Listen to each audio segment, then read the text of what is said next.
Սկանդալ է հասունանում ադրբեջանա-իրանական հարաբերություններում։ Թեհրանը Բաքվից պահանջում է ապացուցել, որ վերջին 12-օրյա պատերազմի ժամանակ իսրայելական օդուժն ու անօդաչուներն Ադրբեջանի տարածքով չեն հարձակվել Իրանի հյուսիսային շրջանների վրա։ Չնայած տարբեր բարձրաստիճան պաշտոնյաների միջև հեռախոսազրույցներին Իրանը հարցը հրապարակային դաշտ է տեղափոխել, չբավարարվելով Ադրբեջանի հավաստիացումներով։ Ադրբեջանն էլ իր հերթին իրանական կողմի հայտարարությունները, որոնցից մեկն ի դեպ հնչեցրել էր Հայաստանում Իրանի դեսպանը, սադրիչ է որակում։ Իմ զրուցակիցն է իրանագետ Նվեր Դավթյանը։ Պարոն Դավթյան, բարև ձեզ, շնորհակալ եմ մեզ ժամանակ տրամադրելու համար։ Բարև ձեզ։ Դուք ինչ եք կարծում այս փոխադարձ հայտարարությունները, որ հնչում են վերջին օրերին Իրանի եւ Ադրբեջանի միջև, ուր կարող են տանել իրադարձությունների զարգացումը։ Տեսեք, այնինչ որ կանխատեսելի էր, փաստացի դա տեղի է ունեցել։ Հաշվի առնելով Իսրայելի հարաբերությունները Ադրբեջանի հետ, այդ թվում նաև հատկապես ռազմական ներկայությունը այնտեղ եւ տարբեր առիթներով եղել են այլ նաև փաստեր, որ Ադրբեջանի տարածքից հետախուզական տարբեր աշխատանքներ են իրականացվել, դրանք մարդկային ռեսուրսների միջոցով կլինեն, թե ԱԹՍ-ների միջոցով կլինեն, Իրանի տարածքում որոշակի հետախուզական աշխատանքներ են իրականացվել Ադրբեջանի տարածքից, այսինքն այն ռազմաբազաները, այն ռազմական ներկայությունը, որ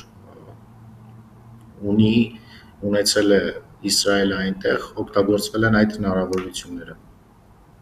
Եվ այս պարագայում նույնպես բացառություն չէր կարող լինել։ Հաշվի առնելով այդ ներկայությունը, այդ ներկայության չափը, ծավալները, գրեթե այս պատերազմի ընթացքում դրա չլինելը անխուսափելի էր, կանխատեսելի էր բոլոր առումներով։ Հիմա Իսրայելը թե որքանով կփորձի խնայել Ադրբեջանին եւ իր կողմից լուր կմնա եւ չներկայացնի իր ուղղությունները Իրանի հետ, բայց կա դրա հակառակ տեսակետը, որ չի բացառվում Իսրայելը կարող է փաստեր ներկայացնի ուղղակի Ադրբեջանին եւ Իրանին հակամարտության մեջ ներքաշելու համար։ Իհարկե, Իրանի համար ռազմական սցենարը Ադրբեջանի հետ մի քիչ դժվար կանխատեսելի իրողություն կարող է լինել, որովհետեւ Իրանը բնավ դրան չի ցանկացել միջ այժմ։ Հնարավոր է կողմերը միայն հայտարարություններով սահմանափակվեն։ Տեսեք, փաստերի հաստատման դեպքում Ադրբեջանը ունի հետաքրքիր մի բազմից տարբեր առիթներով, նաև 2013 թվականին դա կրկնվեց, ունեն մի այսպիսի ճակերտավոր ասած սողունային քաղաքականության մեթոդ։ Նրանք կարող են ասել, պնդել, որ իրենք տեղյակ չեն եղել, Իսրայելը խախտել է իրենց օդային տարածքը, առանց համաձայնության է դա տեղի ունեցել, առնվազն կարող են դա անել։ Իսկ իրանական կողմը միաժամանակ փորձելով չմտնել Ադրբեջանի հետ ռազմական առճակատման մեջ, որը կարծում եմ չի ցանկանում իրանական կողմը դա տեղի ունենա, այնուամենայնիվ Իրանը կարող է պահանջել, որ Ադրբեջանը իր տարածքից ամբողջովին դուրս բերի Իսրայելի ռազմական ներկայությունը եւ բազաները։ Առնվազն մեղմ տարբերակը դա կարող է լինել։ Այլ ինչ սցենար է հնարավոր։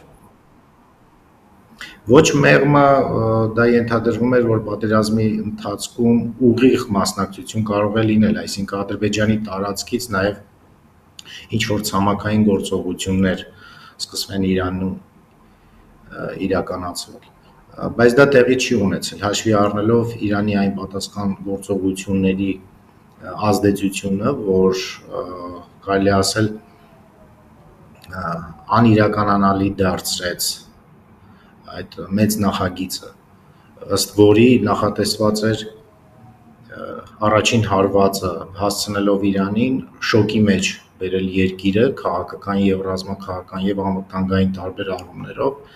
ներքաղաքական անկայունության պայմաններում հասնել երկրի իշխանության վարչակարգի փոփոխության։ Եվ այդ իրավիճակում բացառված չէր գործողությունների մի ուղղությունը Հայաստանի դեմ այդ խառը իրավիճակում Իրանը բնականաբար չէր կարող որևէ կամ շատ քիչ հնարավորություններ կարող էր հատկացնել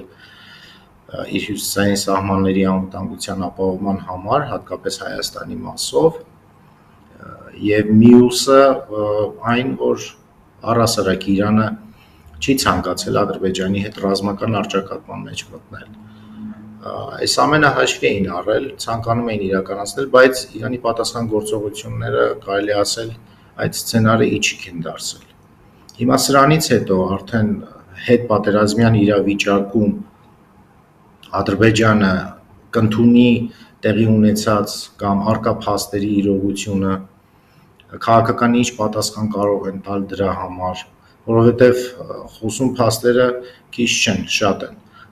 Նախ տեսեք, մարտավարական տեսանկյունից առաջին հարվածները հասցվել են հենց Իրանի հյուսիսարևմտյան հոբ համակարգերին, հյուսիսարևմտյան շրջանների հոբ համակարգերին, առավելապես Թավրիզին։ Այնուհետև, երբ հոբ համակարգը պարբերաբար վերականգնվում էր եւ իր աշխատանքը ծառայությունը արդյունավետ իրականացնում էր, ոչ միայն ԱԹՍ-ներ, այլ նաեւ կործանիչներ արդեն Կասպից ծովի տարածքով են ներթափանցել Իրան։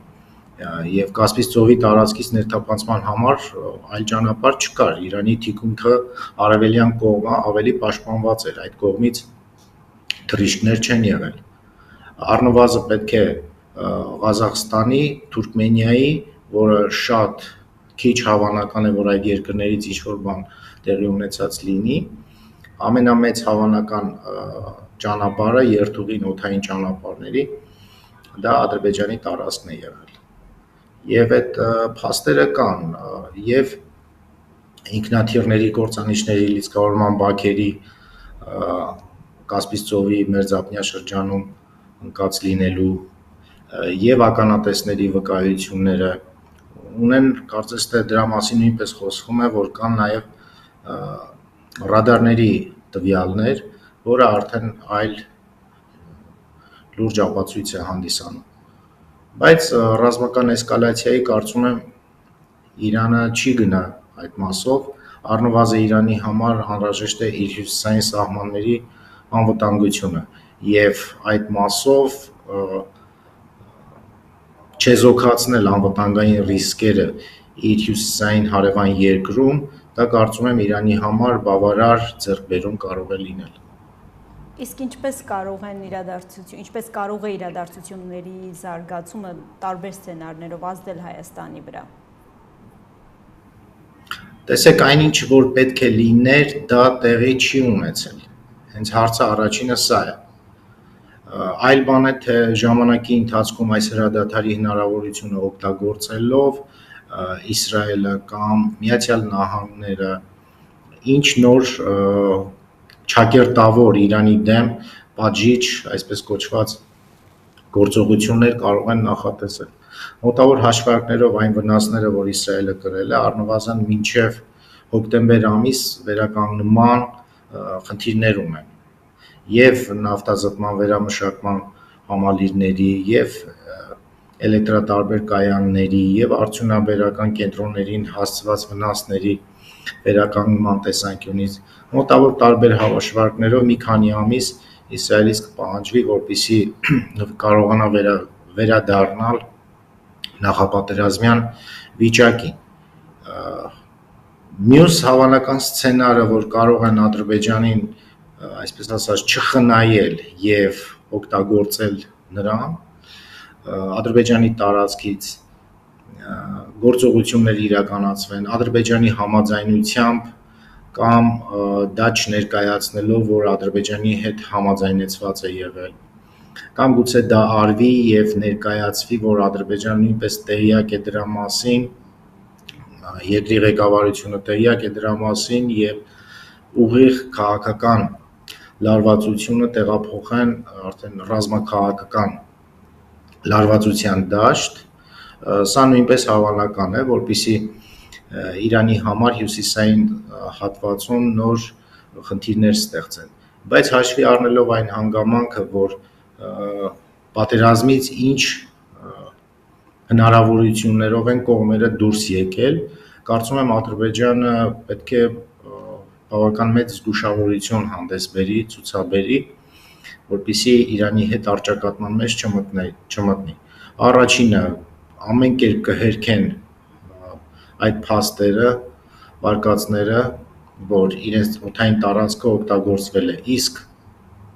ապացույցների դեպքում առնվազն պետք է ասեն,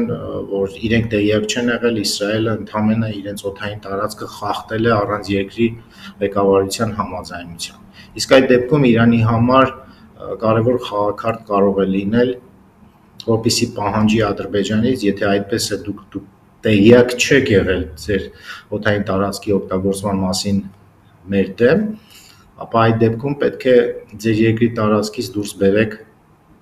իսրայելական ռազմական ներկայությունը։ Առնվազն սա է կանխատեսելի։ Շնորհակալ եմ շատ։ Խնդրեմ։